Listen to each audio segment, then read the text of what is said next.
Why will we settle for the status quo when the great adventure into the unknown and the unfamiliar lies just a few steps ahead? Hi, this is Barry Phillips with 10-Minute Torah, day number 4, the Torah portion Devarim. Let's go back again to Devarim, Deuteronomy, chapter number 2.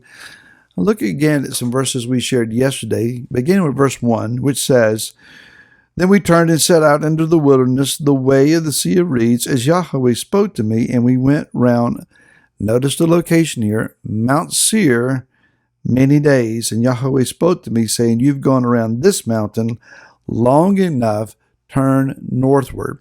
Now, it would seem then that the journey is trading Mount Seir, the home of Esov, for Mount Tzyion, which will be the home of Israel. So what is significant about this mountain belonging to Esov? If you will remember reading from the book of Hebrews, Esov is one Yah says you are profane. That is, you have a heart that is deceptive when it comes to righteousness. Hebrews also says that he is like a root that causes others to stumble. Malachi goes so far as to say that Israel, Yaakov, I loved, Esov, I hated. Now, why in the world would Yah hate someone? Well, it's because he's not only unrighteous, but he seeks to deceive others to his unrighteousness. That is, it is a spiritual thing more than a personality trait. Esov, as the initial character that we encounter, was one who lived a violent life. He lived a sensual life. He lived a very carnal life. Let's put it that way. He despised the birthright and sold it for a mere meal of a bowl of beans or lentils. So he valued the things of Yah very, very lightly, if at all.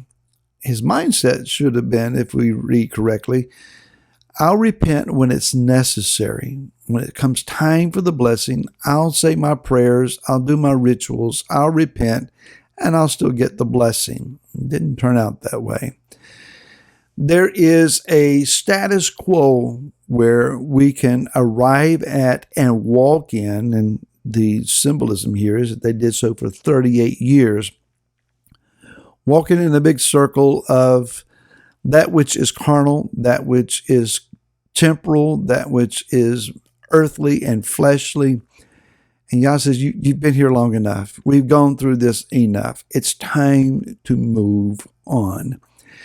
Now, it's not as though Israel and their journey had no spiritual quality whatsoever. The priesthood was functioning. The tabernacle was up and running.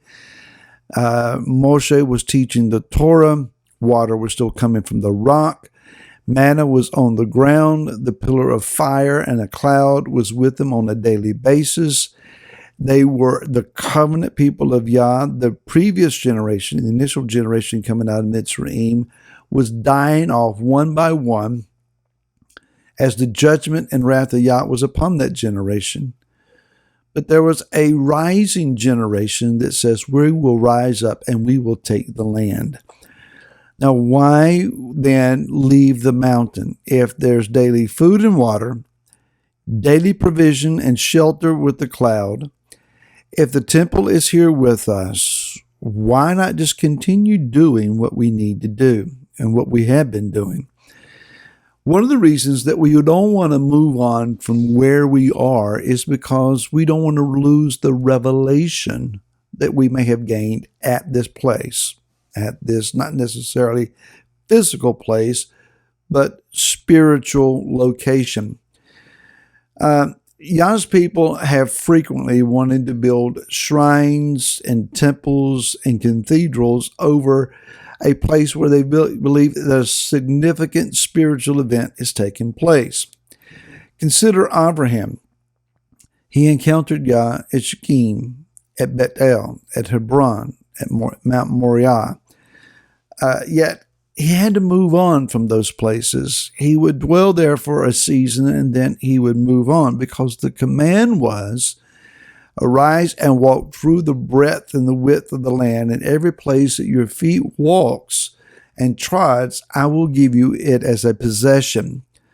So in order to possess all that Yah wants for us, we have to keep moving. Imagine what would have happened if Moshe refused to move from the burning bush. He just wanted to stand there and glory in the fact that this bush was burning without being consumed.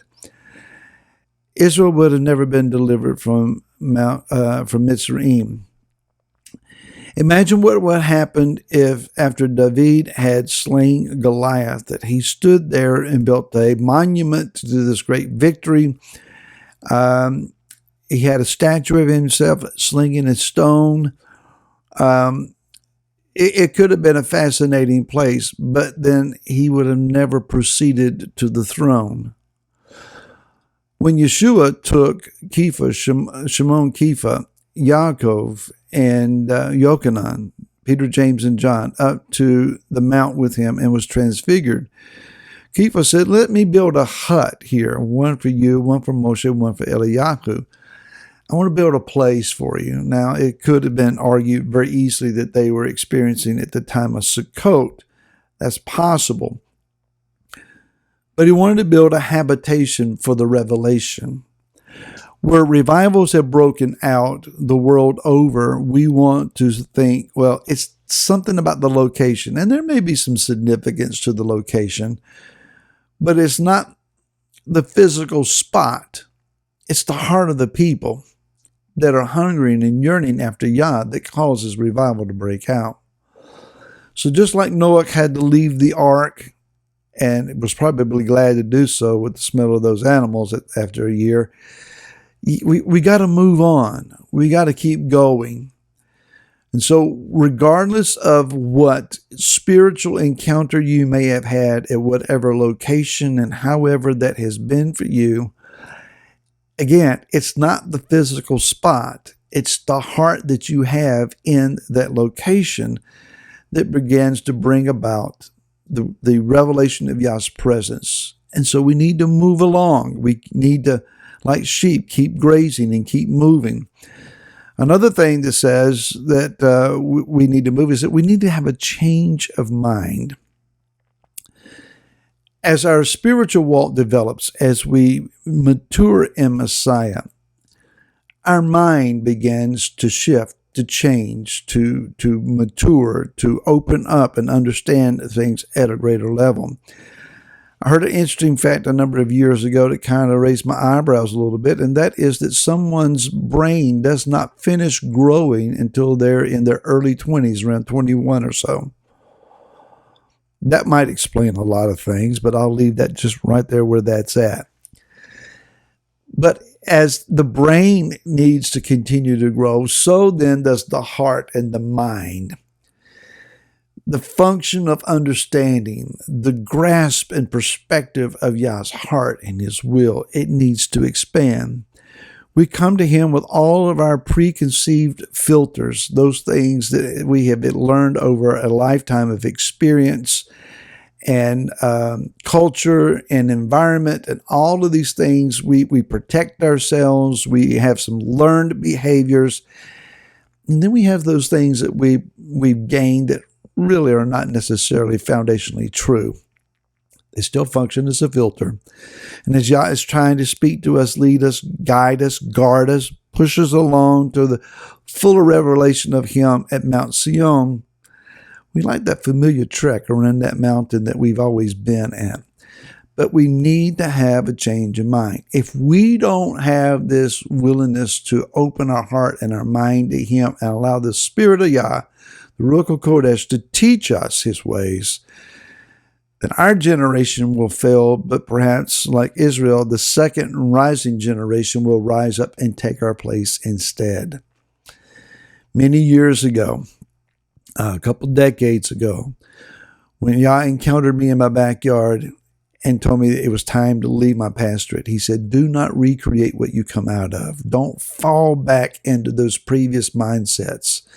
follow me, trust me, learn from me, and just don't recreate it. So let's not find another path around the mountain. Let's go to Mount Tzyion, and I'll see you there, and I'll see you here again tomorrow. To then, shalom.